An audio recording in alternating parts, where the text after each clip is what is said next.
What if the move everyone's calling a backup plan is actually the Blue Jays' smartest chess move all along?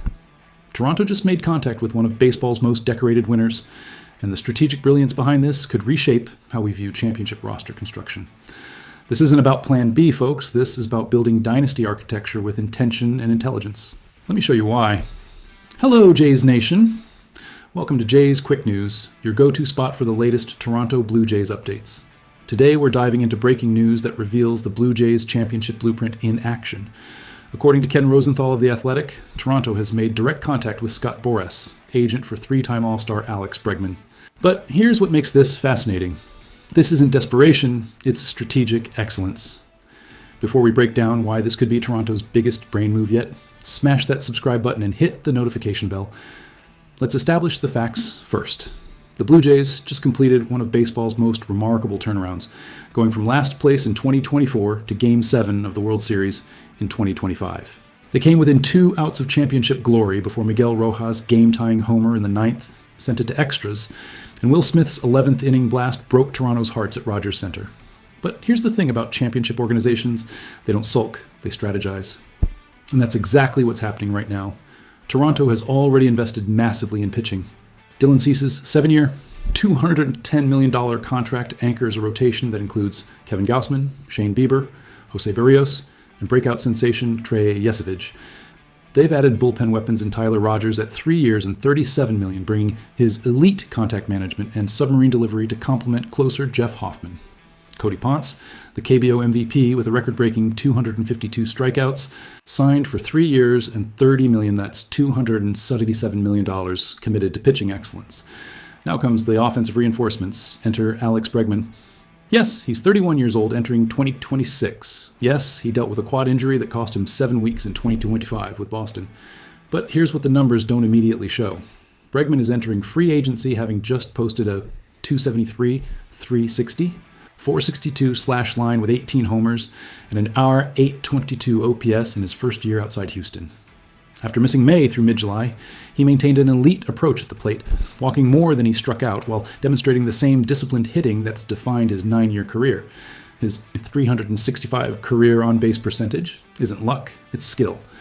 Let's talk championship pedigree, because this matters more than people realize. Bregman owns 2 World Series rings from Houston in 2017 and 2022. He's appeared in 4 Fall Classics. That's not just experience, that's institutional knowledge about winning when it matters most. The Blue Jays already have former Astros teammates George Springer and Miles Straw in the clubhouse. Adding Bregman creates a championship culture infrastructure that money can't buy. When you're trying to get over the hump like Toronto is, veteran leadership from proven winners becomes invaluable. Now, let's address the elephant in the room: Kyle Tucker and Bo Bichette. Tucker, the consensus top bat on the market after his 2 at 6'6", 3.7, 464 season with 22 homers and 25 stolen bases for the Cubs, is projected to command deals exceeding $350 million over 10-plus years. Bichette, Toronto's homegrown star who bounced back with a 3.11, 3.57, 483 line, 18 homers and 94 RBIs, is looking at contracts in the $180 to $10 million range. The financial reality is straightforward. Signing 2 of these 3 caliber players pushes Toronto's payroll into unprecedented territory. But here's where strategic thinking comes in. Bregman offers something unique in this market: proven positional fit without organizational disruption.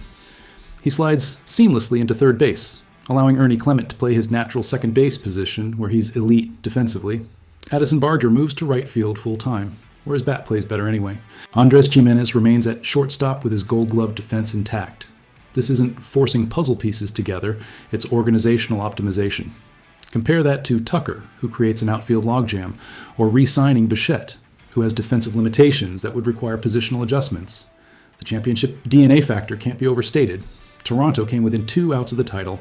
They're not rebuilding, they're reloading for another run. Bregman's 2024 Gold Glove Award with Houston demonstrates he remains a plus defender. His +3 outs above average in 2025 continued a 5-year trend of positive defensive metrics.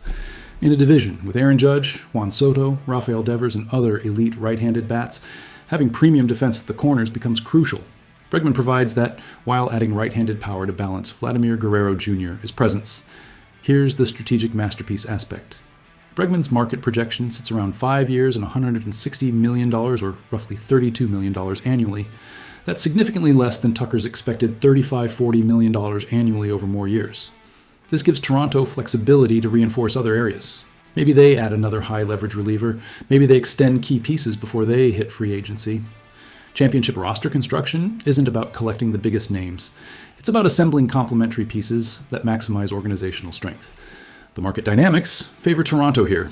The Red Sox want Bregman back after his strong 2025 campaign. The Cubs need a third baseman if they lose Tucker.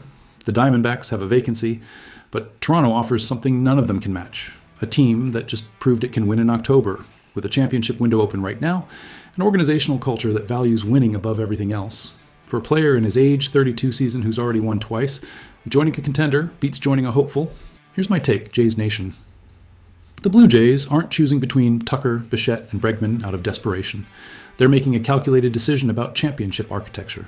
Sometimes the smartest move isn't the flashiest one. It's the one that fits your organizational identity, addresses your actual needs, and positions you to compete for multiple years. Bregman checks every single box. What do you think? Is Bregman's championship experience and defensive excellence exactly what Toronto needs? Or should they go bigger with Tucker or keep Bichette? Drop your thoughts below, smash that like button, subscribe if you haven't already, and hit the notification bell for all our championship coverage. This is Jay's Quick News, where we don't just report the news, we decode the strategy behind it.